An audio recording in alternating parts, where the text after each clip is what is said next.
نحمده ونصلي ونسلم على رسوله الكريم أما بعد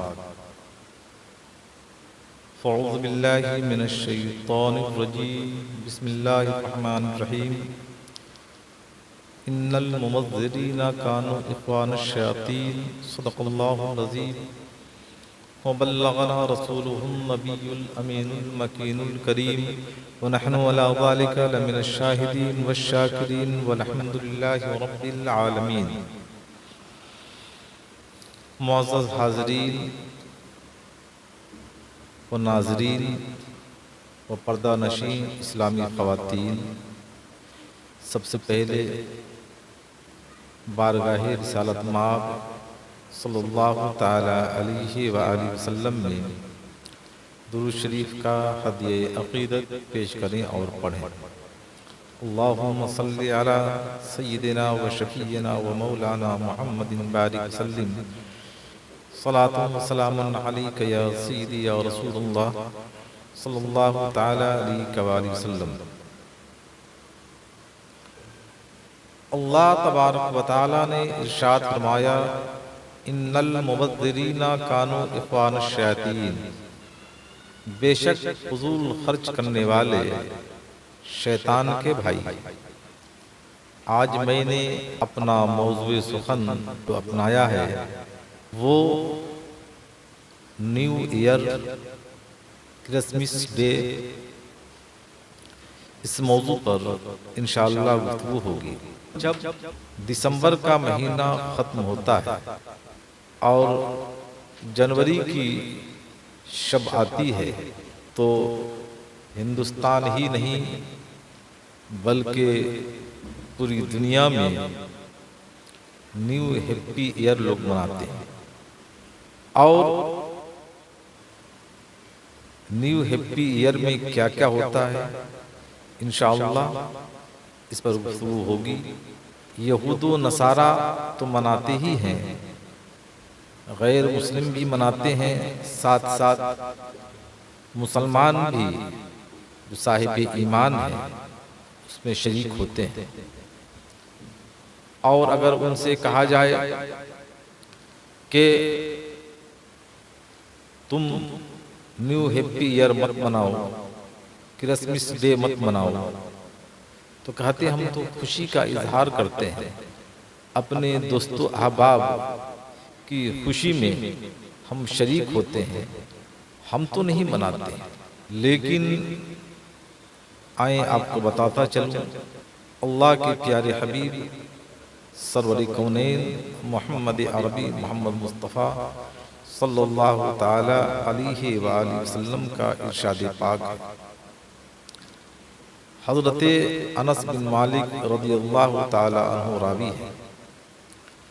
آقا علیہ الصلوۃ والتسلیم نے ارشاد فرمایا، ایک وہ زمانہ آئے گا کہ لوگ ایک دوسرے کو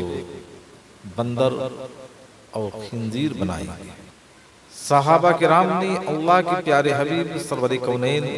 محمد عربی محمد مصطفیٰ صلی اللہ تعالی علیہ وآلہ وسلم کے حضور عرض کیا، یا رسول اللہ صلی اللہ تعالی علیہ وآلہ وسلم، کیا وہ صاحب ایمان ہوں گے؟ آقا علیہ الصلوۃ والتسلیم نے ارشاد فرمایا، ہاں ہاں، وہ کلمہ پڑھنے والے بھی ہوں گے، نماز پڑھنے والے بھی ہوں گے، روزہ رکھنے والے بھی ہوں گے، قرآن کی تلاوت کرنے والے بھی ہوں گے۔ تو صحابہ کرام نے عرض کیا، یا رسول اللہ، نمازی بھی ہوں گے، روزہ دار بھی ہوں گے، تالی قرآن بھی ہوں گے، اس کے باوجود وہ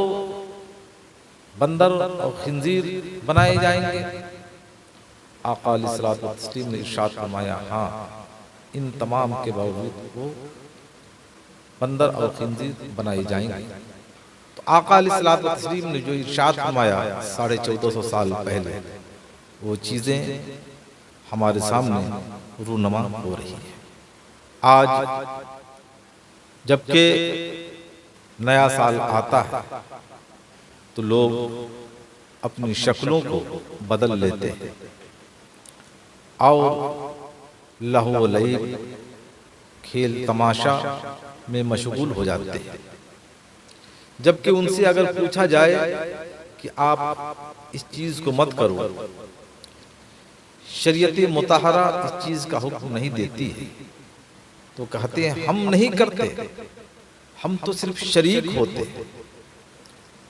اور ہم ان کو دیکھتے ہیں ان کا طریقہ کیا ہے، وہ کس طریقے سے نیو ہیپی ایئر مناتے ہیں۔ حدیث پاک ہے، اللہ کے رسول سرور کونین محمد عربی محمد مصطفیٰ صلی اللہ تعالی علیہ وآلہ وسلم نے ارشاد فرمایا،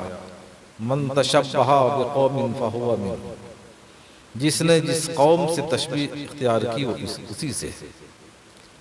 ظاہر ہے یہود و نصارہ کا جو طریقہ ہے، اگر کوئی صاحب ایمان اس چیز کو اپناتا ہے تو گویا کہ وہ بھی اسی سے تعلق رکھتا ہے۔ آقا علیہ الصلوۃ والتسلیم نے ارشاد فرمایا کہ جو جس قوم سے تشبیہ رکھتا ہے وہ اسی کے ساتھ ہے، اور آگے اللہ کے پیارے حبیب سرور کونین محمد عربی محمد مصطفیٰ صلی اللہ تعالی علیہ وآلہ وسلم ارشاد فرماتے ہیں، اس ارشاد کے بعد اللہ تبارک و تعالی کا ارشاد، وَمَن يَتَوَلَّهُم مِّنكُمْ فَإِنَّهُ مِنْهُمْ، اس سے پہلے تو حدیث پاک پیش کیا من تشبہ بقوم فہو منہم، اس کے بعد قرآن آیت کو پیش کیا، اس کا بھی مطلب وہی ہے۔ آپ مجھ سے سوال کریں گے حضرت ہم تو جاتے نہیں، ہم صرف میڈیا کو اپنے گھر میں بیٹھ کر دیکھتے ہیں، تو اگر آپ گھر میں بیٹھ کر بھی دیکھتے ہیں تو گویا کہ آپ دیکھنے والوں کی تعداد میں اضافہ کر رہے ہیں، اور جب دیکھنے والوں کی تعداد میں آپ کے ذریعہ اضافہ ہو رہا ہے تو آپ کا بھی حشر ویسا ہی ہوگا جو یہود و نصارہ کا۔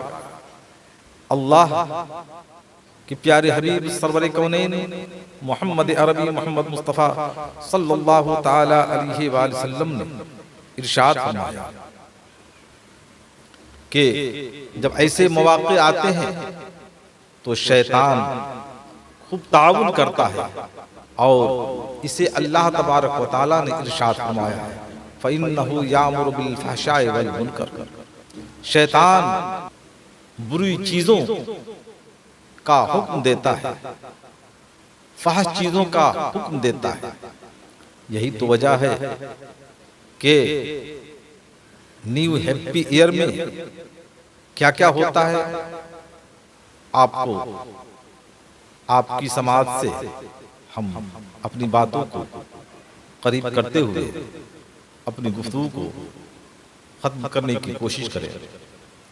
نیو ہیپی ایئر میں آدمی آتش بازی کرتا ہے، پٹاخے چھوڑتا ہے، ہوائی فائرنگ کرتا ہے، اور زناکاری کرتا ہے، شراب نوشی کرتا ہے۔ ظاہر ہے یہ سب چیزیں جو ہیں فضول خرچی ہیں، اور ساتھ ساتھ زناکاری بھی۔ ایسے مواقع جو ہوتے ہیں تو نوجوان طبقہ جو ہوتا ہے وہ خوشی میں نہ جانے کن کن برائیوں کو کرنے سے وہ گریز نہیں کرتے، حتیٰ کہ زناکاری بھی کرتے ہیں۔ اسی پر اکتفا نہیں، شراب نوشی بھی کرتے ہیں، شراب پینے کے بعد مست پڑے رہتے ہیں، اور یہی نہیں بلکہ ٹریفک بھی جام کرتے ہیں۔ ایسے موقع سے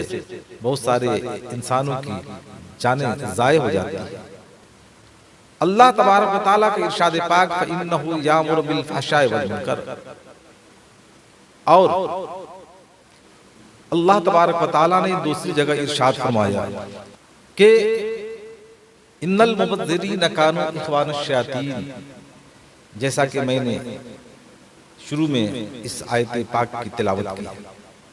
تو ظاہر ہے فضول خرچی کرنے والا شیطان کا بھائی ہے۔ اور آئیں آپ کو بتاتے چلیں، اللہ وحدہ لا شریک نے ارشاد فرمایا، ان الذین یحبون ان تشیع الفاحشہ فی الذین آمنوا لهم عذاب علیم فی الدنیا والآخرہ۔ جو لوگ چاہتے ہیں کہ ایمان والوں میں بے حیائی ان کے لیے دنیا میں اور دردناک عذاب، یعنی جو لوگ چاہتے ہیں کہ صاحب ایمان کے اندر بے حیائی ڈالیں تو ان کے لیے دنیا اور آخرت دونوں میں دردناک عذاب۔ یہ اللہ تبارک و تعالیٰ کا ارشاد پاک ہے، لیکن ہم اور ہماری قومیں ان باتوں سے ناآشنا ہیں۔ ہم نے قرآن و حدیث کے اعتبار سے آپ کے سامنے دلائل پیش کیے، اور اللہ کے رسول سرور کونین محمد عربی محمد مصطفیٰ صلی اللہ تعالی علیہ وآلہ وسلم کا فرمان عالی شان ہے کہ تم اگر اپنے مذہب کو پسے پشت کر کے دوسرے مذہب کو فوقیت دے رہے ہو تو گویا کہ تم ان کو فوقیت دے کر ان کے ساتھ خود کو شامل کر رہے ہو، اور جب تم خود کو ان کے ساتھ شامل کر رہے ہو تو تمہارا ٹھکانہ جہنم۔ آئیں آپ کو بتاتا چلوں، اللہ کے پیارے حبیب سرور کونین محمد عربی محمد مصطفیٰ صلی اللہ تعالی علیہ وآلہ وسلم کا ارشاد پاک ہے کہ ایک زمانہ آئے گا کہ لوگ ایسے ایسے کاموں کو کرنے سے گریز نہیں کریں گے جن کی بنیاد پر ان کا ایمان ان کے سینے سے دور ہوتا ہوا نظر آئے گا۔ آج ویسی حالات ہمارے سامنے رونما ہے۔ ہم ان باتوں پر کیوں نہیں توجہ دیتے ہیں؟ ہماری قوم ان باتوں پر توجہ کیوں نہیں دیتی ہے؟ ہمارا معاشرہ ان باتوں سے خود کو کیوں دور کر رکھا ہے؟ اگر ایسے ہی حالات رہے تو وہ دن دور نہیں ہے کہ ہمارے بچے جب ان میں گھل مل جائیں گے تو ان کے تہوار کو اپنا تہوار سمجھیں گے، ان کے کردار کو اپنا کردار سمجھیں گے، ان کے طریقے کو اپنا طریقہ سمجھ کر اس پر عمل پیرا ہوں گے۔ آج ہم نے اگر اس پر بریک نہیں لگایا، آج ہم نے اسے روکا نہیں، تو ظاہر ہے جب ہمارے ننھے منھے بچے ہیں، چھوٹے بچے ہیں، جب وہ ان چیزوں کو دیکھیں گے جو ان کے ساتھ بڑے بھی کر رہے ہیں، ان کے ذہن و فکر پر وہ تمام باتیں منجمد ہو جائیں گی اور آگے چل کر ان چیزوں کو کرنے میں وہ گریز نہیں کریں گے، حتیٰ کہ حالات ایسے پیش آئیں گے کہ وہ اپنے مذہب سے دور ہوتے ہوئے دوسرے مذہب کو فوقیت دیتے ہوئے نظر آئیں گے، اور ان کے ذہن و فکر میں یہی نظریہ ہوگا، یہی باتیں ان کے ذہن و فکر میں منقش ہوں گی کہ یہ تو انجوائے ہے، انجوائے کرنے سے کون سا نقصان ہے۔ لیکن اللہ کے پیارے حبیب سرور کونین محمد عربی محمد مصطفیٰ صلی اللہ تعالی علیہ وآلہ وسلم کا فرمان عالی شان ہے، لہذا ہمیں اللہ کے پیارے حبیب علیہ الصلوۃ والتسلیم کے فرمودات کو، ارشادات کو اپنی نگاہوں میں رکھ کر کے اپنی زندگی کے لمحات گزارے۔ اور یہی نہیں بلکہ اللہ عز و جل کا بھی ارشاد پاک ہے قرآن پاک میں، اللہ تبارک و تعالیٰ نے بہت سارے مقامات پر ان باتوں کا ذکر کر کے اپنے رسول صلی اللہ تعالی علیہ وآلہ وسلم کی امتی کو آگاہ کیا، ان المبذرین کانوا اخوان الشیاطین، بے شک فضول خرچی جو ہے، فضول خرچی کرنے والا شیطانوں کا بھائی ہے، لہٰذا ہم فضول خرچی کر رہے ہیں، اور فضول خرچی کرنے کے ساتھ ساتھ ہم ان کے ماحول میں خود کو ڈھال کر کے ان کے اعتبار سے ہم اپنے اعمال کو کرتے ہوئے نظر آ رہے ہیں۔ لہٰذا ہمیں چاہیے کہ ان باتوں سے خود کو بھی دور رکھیں، اپنی نسلوں کو بھی دور رکھنے کی کوشش کریں، اور خاص کر جب ہمارا معاشرہ ان چیزوں سے دور ہوتا ہوا نظر آئے گا تو الحمدللہ اسلام کی محبت، اسلام کی لگن اور اسلام کا طریقہ کار ان کے دلوں میں مکمل طور پہ رس بس جائے گا، اور زندگی کے کسی لمحے میں وہ اسلام کے خلاف اپنے قدم کو اٹھاتے ہوئے نظر نہیں آئیں گے۔ رب قدیر کی حضور دعا ہے کہ پروردگار عالم ہم تمام کو ان لغویات سے محفوظ و مامون فرما کر ہم تمام کو اسلام کے اصول کے اعتبار سے زندگی گزارنے کی توفیق رفیق عطا فرمائے، آمین بجاہ سید المرسلین۔ السلام علیکم ورحمۃ اللہ وبرکاتہ۔